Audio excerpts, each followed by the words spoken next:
Good morning, all of you. Welcome to our channel SSH. This is your DOS Master. Today I am going to explain about Indian plans. భారతదేశ ప్రణాళికలు లక్ష్యాలు అనేటువంటి దాని గురించి వివరించబోతున్నాను. భారతదేశం independence వచ్చే నాటికి ఆర్థికంగా ఎటువంటి అభివృద్ధి చెందలేదు. శాస్త్ర సాంకేతిక పరిజ్ఞానం కూడా లోటుగా ఉండేది. సహజ వనరులను కూడా పూర్తిగా వినియోగించే స్థాయిలో భారతదేశం లేదు. కాబట్టి అప్పటి ప్రధానమంత్రి జవహర్లాల్ నెహ్రూ గారు రష్యా అమలుపరుస్తున్న ప్రణాళిక విధానాన్ని మన దేశంలో కూడా ప్రవేశపెట్టి వనరులను గరిష్టంగా వినియోగించాలని ప్రభుత్వం భావించింది. అందుచేతనే ప్రధాని అధ్యక్షతన 1950 మార్చి 15న ప్రణాళిక సంఘాన్ని ఏర్పాటు చేయటం జరిగింది. ఈ ప్రణాళిక సంఘాన్ని ఏర్పాటు చేసే అధికారం రాజ్యాంగ. Good morning all of you. This is your Das master. Welcome to our channel SSH. Today I am going to explain about the Indian 5-year plans. This is important information for all the competitive students who are appearing for the competitive exams. I am going to explain this in English as well as in Telugu.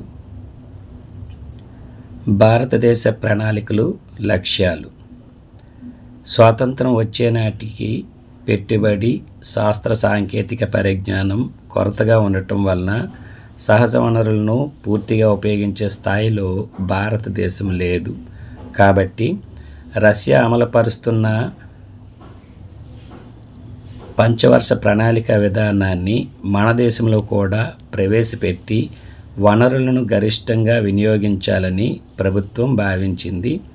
అందుచేతనే ప్రధాని అధ్యక్షతన 1950 మార్చి 15వ తేదీన ప్రణాళిక సంఘాన్ని ఏర్పాటు చేయటం జరిగింది.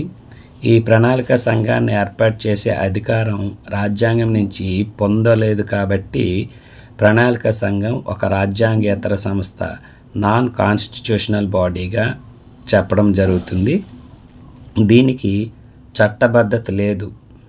నాన్ స్టాట్యుటరీ అయినా ఇది కేంద్ర ప్రభుత్వంలో భాగంగానే పనిచేస్తూ ఉంటుంది. ప్రణాళిక సంఘానికి ప్రధానమంత్రి ఎక్స్ అఫీషియో చైర్మన్గా ఉంటారు. అప్పటికి ఒక క్యాబినెట్ మంత్రిని గుల్జారీలాల్ నందా గారిని వైస్ చైర్మన్గా నియమించడం అనేటువంటిది జరిగింది. ఆ తర్వాత కొంత మార్పులు చేసి క్యాబినెట్ హోదా గల మంత్రిని డిప్యూటీ చైర్మన్గా నియమించడం అనేటువంటిది జరిగింది. మనం ఫస్ట్ ప్రైమ్ మినిస్టర్ అయినటువంటి జవహర్లాల్ నెహ్రూ గారు. ప్రణాళిక సంఘం విధులు. మొదటిగా దేశంలో గల భౌతిక మూలధన మానవ వనరుల లభ్యతను అంచనా వేసి దేశ అవసరాలకు వినియోగించుటకు. రెండవది సమర్థవంతమైన వనరుల వినియోగానికి తగిన ప్రణాళికలు రూపొందించడం. మూడవది ప్రాధాన్యతలను నిర్ణయించి దశల వారీగా వనరులను కేటాయించి ఉపయోగించడం. నాలుగవది ఆర్థిక అభివృద్ధికి ఆటంకాలను గుర్తించడం. Our 5 years plans are introduced into our country by Jawaharlal Nehru. This is the role model from Russian 5-year plans. 1950 March 15, the Planning Commission was appointed. This is the non-constitutional body because in the constitution there is no provision for it. Prime Minister act as a ex officio chairman, and later at that time Gulzarilal Nanda appointed as the vice chairman to this committee, Planning Commission.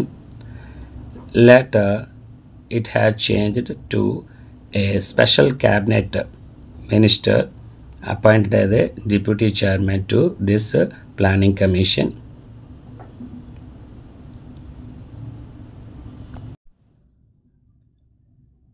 వివిధ ప్రణాళికలు. మన దేశంలో 1951 నుంచి 2017 మధ్యకాలంలో అనేక మంది ప్రణాళిక సంఘ ఉపాధ్యక్షుల నేతృత్వంలో ప్రణాళిక రచనలు గావించడం జరిగింది. 12వ పంచవార్షిక ప్రణాళికలను, కొన్ని వార్షిక ప్రణాళికలను కూడా అమలు చేయటం జరిగింది మన యొక్క దేశంలో. మొదటి పంచవార్షిక ప్రణాళిక 1951 నుంచి 56 మధ్యకాలంలో అమలు చేయటం జరిగింది. మన దేశంలో 1951-56 మధ్య అమలు చేసిన మొదటి పంచవార్షిక ప్రణాళికలో వ్యవసాయ రంగానికి అధిక ప్రాధాన్యతను ఇవ్వటం జరిగింది. హరద్ డోమర్ వృద్ధి నమూనా ఆధారంగా విధానాలను రూపొందించి అమలు చేసి అభివృద్ధి సాధించారు. ఈ ప్రణాళిక కాలంలో సాధించినటువంటి వృద్ధి రేటు 3.6%. ఈ ప్రణాళిక కాలంలో బాక్రానంగల్, హీరాకుడ్, దామోదర్ వ్యాలీ, నాగార్జున సాగర్ వంటి బహుళార్థక సాధక ప్రాజెక్టులను ప్రారంభించారు. సింద్రి ఎరువుల కర్మాగారము, చిత్తరంజన్ లోకోమోటివ్ ఫ్యాక్టరీ, భారతీయ టెలిఫోన్ పరిశ్రమ, విశాఖపట్నంలోని హిందుస్థాన్ షిప్యార్డ్, దుర్గాపూర్లోని హిందుస్థాన్ కేబుల్స్ పరిశ్రమ, పెరంబూర్లో ఇంటిగ్రల్ కోచ్ ఫ్యాక్టరీ, మైసూర్లో హిందుస్థాన్ మెషిన్ టూల్స్ వంటి పరిశ్రమలు ప్రారంభించబడినవి మొదటి పంచవార్షిక ప్రణాళికలో. మొత్తం మీద ఈ ప్రణాళిక విజయవంతంగా అమలు చేయబడి ప్రణాళిక యుగం ఆరంభం కావడానికి దోహదపడింది. The first 5-year plan was introduced in the year 1951 to 1956. This period, in this plan, mainly the priority was given to agriculture. This is the model of Harad Domer. It gave the economical growth. By the end of this 5-year plan, our country recorded as the 3.6 economical growth rate. In this plan period, so many multi-purpose projects are introduced, like Bakranangal, Hirakud, Damodar Valley project, Nagarjuna Sagar project, as well as some of the important industries also introduced in this period, in this economy, in this plan. Chemical factory at Sindri, Chittaranjan locomotive factory, Indian telecom industry, Hindustan shipyard at Visakhapatnam, Hindustan cables industry at Durgapur, integral coach factory at Perambadur, Hindustan mission tools industry at Mysore also established in this first 5-year plan period. In this way, our plans were successed by our government. The first 5-year plan is called the successful plan in our planning commission records.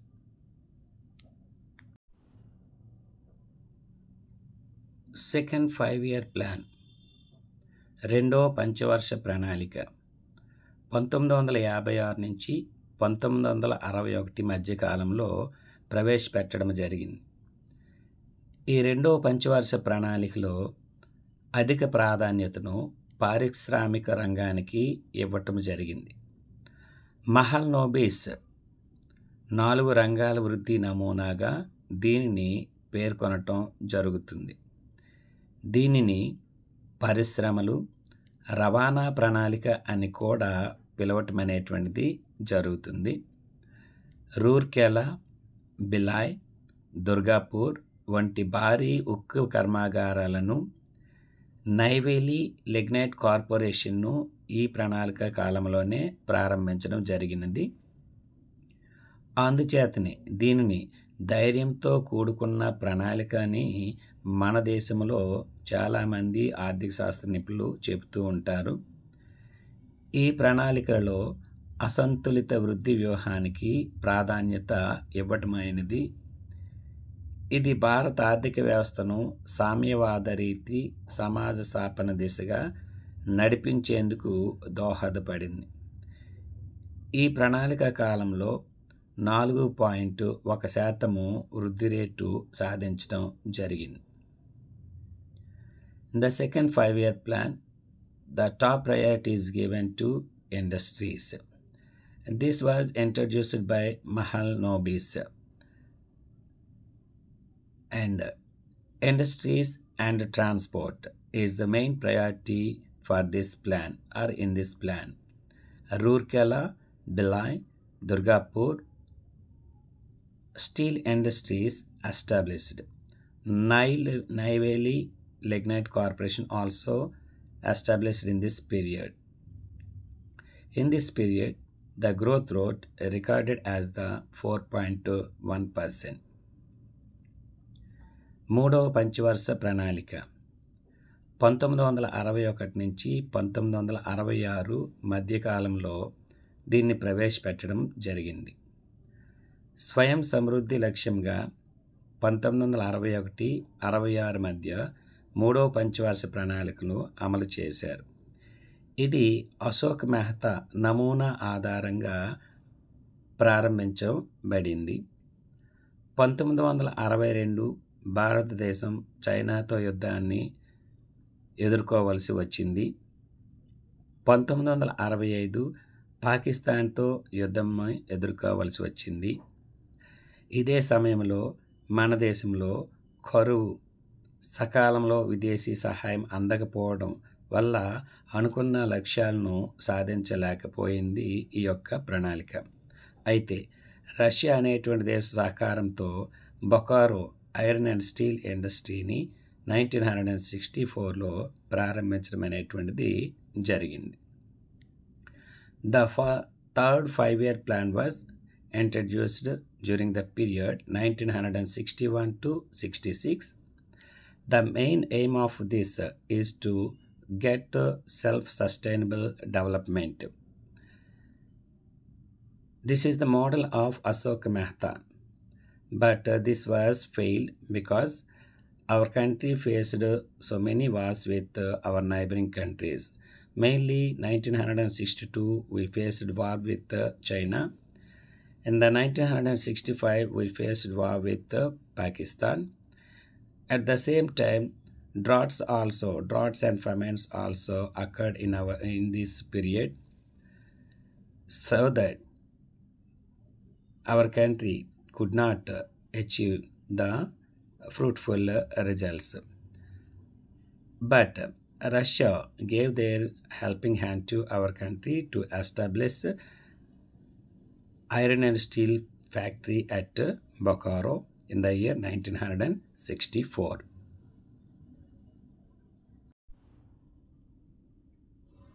వార్షిక ప్రణాళికలు 1966 నుంచి 1969 మధ్యకాలంలో ప్రవేశపెట్టడం జరిగింది. వివిధ దేశాలతో యుద్ధాలు, అనావృష్టి వంటి పరిస్థితుల వల్ల 4వ పంచవర్ష ప్రణాళికను ప్రవేశపెట్టే స్థితి లేకపోవడంతో 1966 నుంచి 1969 మధ్యకాలంలో ఈ యొక్క వార్షిక ప్రణాళికల్ని ప్రవేశపెట్టడము జరిగింది. వీటిని ప్లాన్ హాలిడేగా మనం చెప్పుకోవటం అనేటువంటిది జరుగుతుంది. వీటిని పిగ్మీ ప్లాన్ ప్రణాళికలు అని కూడా పిలవటం అనేటువంటిది జరుగుతుంది. ఈ కాలంలో నూతన వ్యవసాయ వ్యూహాన్ని అమలు చేసి వ్యవసాయ అభివృద్ధికి దోహదపడాలని ఆలోచించారు.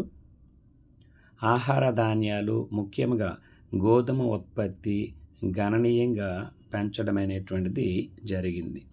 ఈ ప్రణాళిక కాలంలోనే గ్రీన్ రెవల్యూషన్ అనేటువంటి దాన్ని దేశంలో ప్రవేశపెట్టడం అనేటువంటిది జరిగింది. 1966 and 69 in our country we introduced the yearly plans, so that The fourth 5-year plan was not introduced because of so many causes like wars, famines, and some other incidents. So this period we called as a plan holiday. These plants also called as pygmy plants. In this period in our country started new agricultural policies.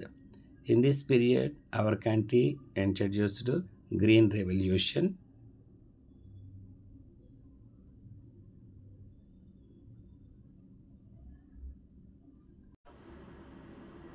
నాలుగవ పంచవార్ష ప్రణాళిక 1969-74 మధ్యకాలంలో ప్రవేశపెట్టడం అనేటువంటిది జరిగింది.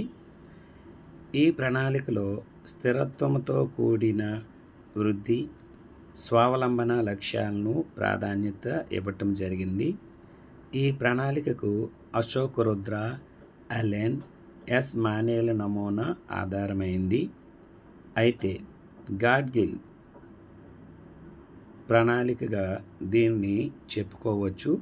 మొదటిసారిగా 1972-73 భారత వ్యాపార శాసనంలో మిగులు కనిపించింది. ఈ ప్రణాళికలో ముఖ్యంగా గరీబీ హటావో నినాదం. నాలుగవ పంచవర్ష ప్రణాళిక 1969-74 మధ్యకాలంలో ప్రవేశపెట్టడం జరిగింది. అనుకూల పరిస్థితులు దేశంలో నెలకొనడంతో 1969-74 మధ్యకాలంలో నాలుగవ పంచవర్ష ప్రణాళికను అమలు చేశారు. ఈ ప్రణాళికలో స్థిరత్వంతో కూడిన వృద్ధి, స్వావలంబన లక్ష్యాలకు ప్రాధాన్యత ఇచ్చారు. ఈ ప్రణాళికను అశోక్ రుద్ర, అలెన్, ఎస్ మానేల నమూనా ఆధారంగా రూపొందించడం జరిగింది. దీనిని గాడ్గిల్ ప్రణాళిక మసోదాను తయారు చేయటం అనేటువంటిది జరిగింది.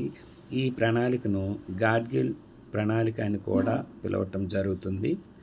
మొదటిసారిగా 1972-73 మధ్యకాలంలో భారత్ వ్యాపార శాసనంలో మిగులు కనిపించింది. గరీబీ హటావో నినాదము ప్రాధాన్యతను పొందినటువంటి ప్రణాళిక కాలం ఇది. అయినా సరే ఆశించినంత వృద్ధి రేటు సాధించడంలో విఫలమయ్యింది.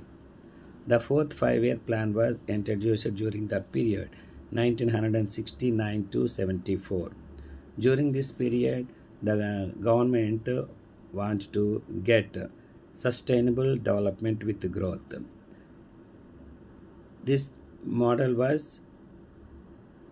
proposed by Ashok Rudra, Allen S. Mane.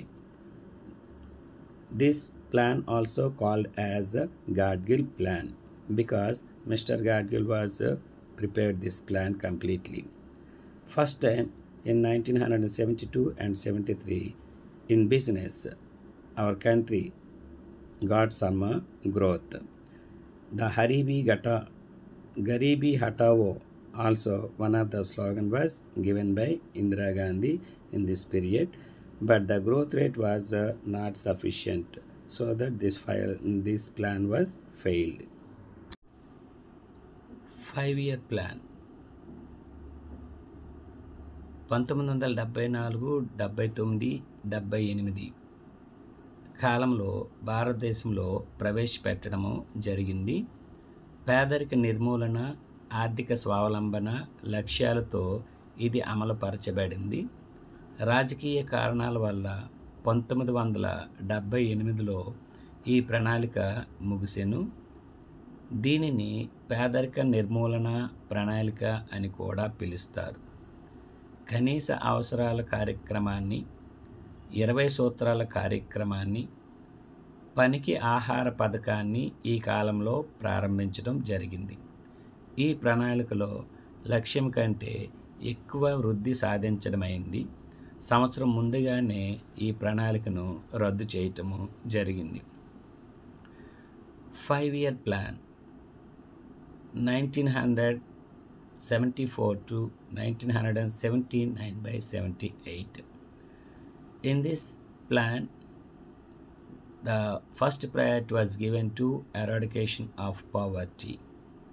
In this plan, 20-point program was introduced, as well as Food for Work program also implemented during this period. This plan was abandoned before 1 year to complete the 5 years. నిరంతర ప్రణాళికలు 1978 to 80. ఐదవ ప్రణాళికను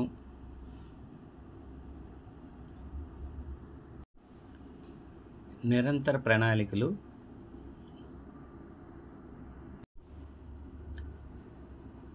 నిరంతర ప్రణాళికలు 1978-80 మధ్యకాలంలో మన దేశంలో ప్రవేశపెట్టడం జరిగింది.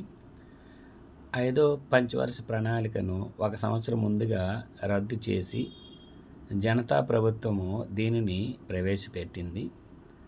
గున్నార్ మిర్దాల్ రూపొందించిన నిరంతర ప్రణాళిక డ్రాఫ్ట్ను మన దేశంలో డిటి లక్డావాలా రూపొందించారు.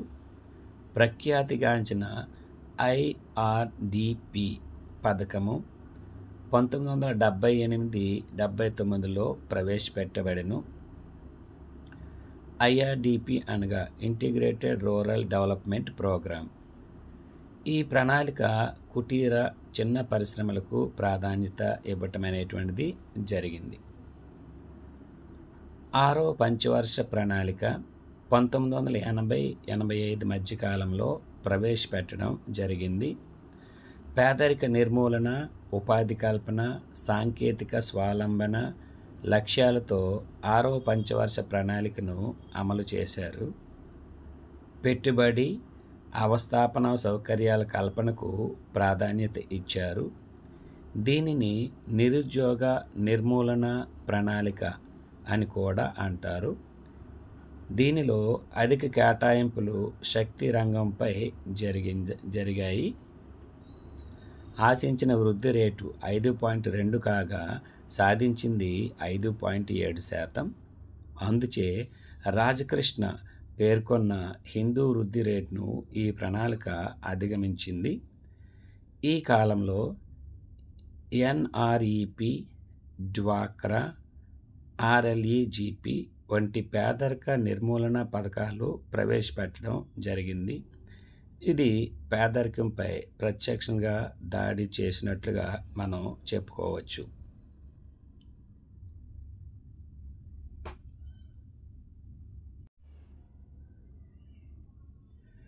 ఏడో పంచవర్ష ప్రణాళిక కాలం 1985 నుండి 1990 మధ్యకాలంలో ఆహారము, పని, ఉత్పాదకతకు ప్రాధాన్యత ఇవ్వటం జరిగింది.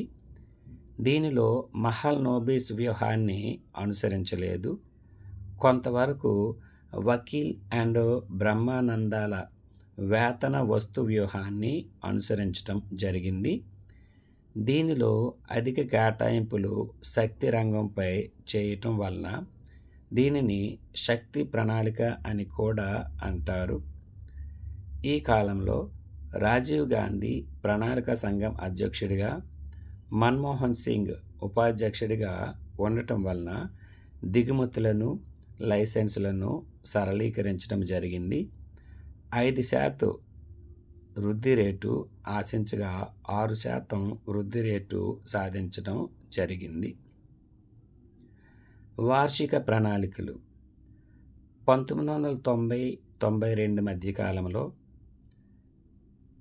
కేంద్రంలో ఏర్పడిన రాజకీయ అస్థిరత్వం కారణంగా విదేశీ మారక నిల్వల సంక్షోభం, ద్రవ్యోల్బణం వంటి సమస్యల వలన మరలా 2 సంవత్సరాల వార్షిక ప్రణాళికలను అమలు చేయటం జరిగింది. ఈ కాలంలో నూతన ఆర్థిక సంస్కరణలను ప్రవేశపెట్టడం కూడా జరిగింది. 8వ పంచవర్ష ప్రణాళిక కాలం 1992 నుంచి 1997 మధ్యకాలం. మానవ వనరులైన విద్య, వైద్య రంగాలకు ప్రాధాన్యతనిచ్చి ఉపాధి కల్పించు లక్ష్యంతో 8వ ప్రణాళికలను అమలు చేశారు. మొదటిసారిగా మానవ వనరుల అభివృద్ధికి ప్రాధాన్యత ఇవ్వటం జరిగింది. సూచనాత్మక ప్రణాళికలను అమలుపరిచెను. నూతన ఆర్థిక విధానాన్ని ప్రవేశపెట్టడంతో ఆర్థిక పరిస్థితి చక్కబడింది. మొదటిసారిగా ప్రభుత్వ రంగం కంటే ప్రైవేటు రంగానికి అధిక ప్రాధాన్యత ఇవ్వటం జరిగింది. 5.6% ఆర్థిక వృద్ధి రేటు లక్ష్యం కాగా 6.8% ఆర్థిక వృద్ధి రేటు సాధించడం జరిగింది. 9వ ప్రణాళిక కాలం 1997 నుంచి 2002 మధ్యకాలంలో ప్రవేశపెట్టడం జరిగింది. సాంఘిక న్యాయంతో కూడిన వృద్ధి, సమానత్వం లక్ష్యాలతో ఇది అమలు పరచబడెను. లక్ష్య సాధనలో విఫలమైనప్పటికీ పేదరికాన్ని తగ్గించడంలో సత్ఫలితాలను సాధించడం జరిగింది. ఈ ప్రణాళికలో SJSRY, SGSY, SGRY వంటి ఉపాధి కల్పనా పథకాలను ఈ ప్రణాళికలో ప్రవేశపెట్టడం జరిగింది. జాతీయ జనాభా విధానాన్ని, జాతీయ వ్యవసాయ విధానాన్ని 2000 సంవత్సరంలో ప్రకటించడం జరిగింది.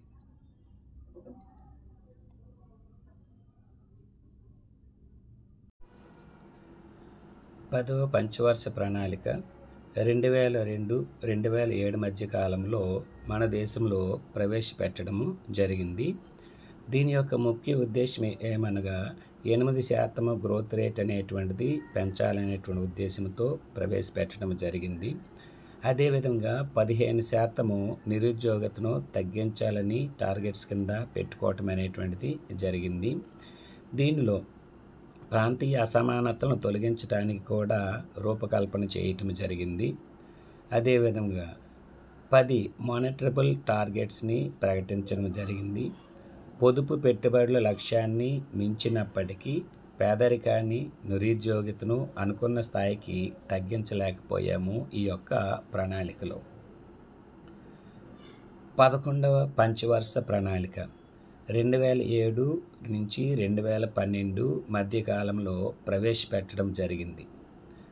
వేగవంతమైన సమ్మిళిత వృద్ధి సాధన లక్ష్యంతో దీనిని అమలు చేయటం జరిగింది. దీనిలో 27 మానిటరబుల్ టార్గెట్స్ని నిర్దేశించటం జరిగింది. సాంఘిక సేవలకు, ముఖ్యంగా విద్యకు అధిక ప్రాధాన్యతను ఇవ్వటం జరిగింది. ఆమ్ ఆద్మీ బీమా యోజన, రాష్ట్రీయ స్వాస్థ్య బీమా యోజన వంటి పథకాలను ప్రారంభించడం జరిగింది. 12వ ప్రణాళిక 2012-2017 మధ్యలో ప్రవేశపెట్టడం అనేటువంటిది జరిగింది. వేగవంతమైన, సుస్థిర మరియు సమ్మిళిత వృద్ధిని సాధించాలని 8% వృద్ధి రేటు లక్ష్యంగా అమలుపరచడం జరిగింది. దీనిలో 25 మానిటరబుల్ టార్గెట్స్ను నిర్దేశించడం జరిగింది. పేదరిక శాతాన్ని సంవత్సరానికి 5 పాయింట్ల చొప్పున మొత్తం ప్రణాళికలో 10% పాయింట్లు తగ్గించాలని లక్ష్యంగా పెట్టుకోవటం అనేటువంటిది జరిగింది. తర్వాత కాలంలో నీతి ఆయోగ్ విజన్ 2017 నుంచి 2032 కాలం వరకు పెట్టడము జరిగింది. ప్రణాళిక సంఘాన్ని రద్దు చేసి దాని స్థానంలో నీతి ఆయోగ్ అనేటువంటి దాన్ని ప్రవేశపెట్టడం జరిగింది మన యొక్క దేశంలో. డియర్ స్టూడెంట్స్, ఈ యొక్క ఇన్ఫర్మేషన్ అనేటువంటిది కాంపిటేటివ్ ఎగ్జామ్స్ రాసే ప్రతి ఒక్కరికి యూజ్ఫుల్గా ఉంటుంది. జనరల్ స్టడీస్ విభాగంలో ఎక్కువ క్వశ్చన్లు అనేటువంటివి ఈ భాగం నుంచి వస్తాయి కాబట్టి మీరందరూ ఈ యొక్క ఛానల్ని చూసి సబ్స్క్రైబ్ చేసి, లైక్ చేసి, షేర్ చేయవలసిందిగా, నాకు సపోర్ట్ అందించవలసిందిగా అందరినీ కోరటం అనేటువంటిది జరిగింది. Thank you very much.